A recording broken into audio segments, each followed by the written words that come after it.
Nesse momento, a gente está utilizando próprias células do nosso próprio corpo, ou seja, uma série de resíduos que fica, proteínas, uma série de porcariada que fica circulando no nosso sistema, que o corpo não consegue expelir, que fica lá poluindo, que fica às vezes causando algum tipo de problema, algum tipo de doença. E o corpo, ele faz essa limpeza, né? Que nos faz sentir, ter toda essa sensação de bem-estar no quarto dia.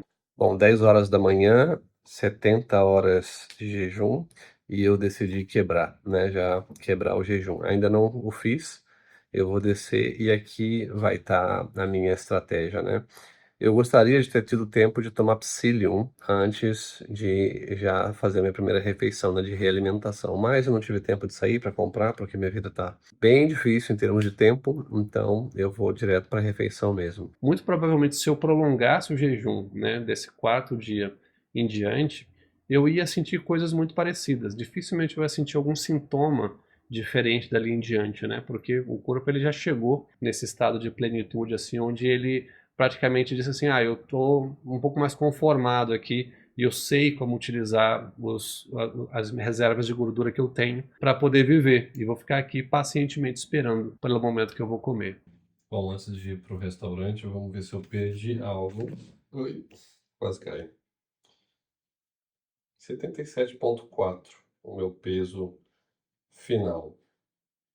Só que aqui entra uma coisa importante. A refeição, que a gente vai quebrar o jejum, é muitíssimo importante, muitíssimo importante. Então, algumas dicas práticas aqui que a gente precisa falar, né? Primeiro que para a gente quebrar o jejum, ela não pode ser com uma comida muito sólida, tá? O ideal é que seja com uma comida líquida, uma sopinha, uma coisa muito leve e que seja em uma pequena quantidade, que tenha sal, temperos e tudo mais, para poder estar bastante carregado de eletrólitos, de minerais, para a gente poder nada mais que iniciar toda a nossa maquinária digestória para poder receber alimentos mais sólidos depois. Quanto mais longo o jejum, mais cuidado a gente tem que ter na hora de se realimentar, porque isso é perigoso por conta da escassez de fósforo. Quanto mais tempo a gente fica sem comer, maior a nossa escassez de fósforo. E quando a gente está esgotado de fósforo e a gente come alguma coisa assim de forma muito repentina, a gente pode ter o que a gente chama de síndrome da realimentação. Tem até risco de vida, né? Teve casos em que pessoas que